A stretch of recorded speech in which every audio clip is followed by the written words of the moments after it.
با پاکو بلینگ امباپه براتون یه که بزنیم و ببینیم کی رو از این پک دشت میکنیم. رفقا هر کی رو که گرفتین تو کامنت ها بگین، زنگوله رو بزنید، لایک کنید، دمتون گرم. بریم سراغ ویدیو. لیتس گو. بزنیم یه سکنسل بزنیم.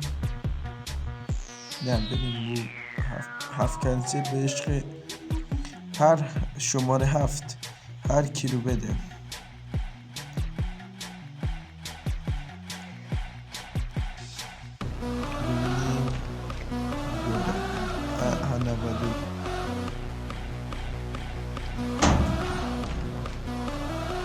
مارکس رو میگم کنید رونالدو قبلا توی تیم بود، اسمش تیم فراموش کردم. لایک و سابسکرایب یادتون نره تا ویدیو بعدی. خداحافظ.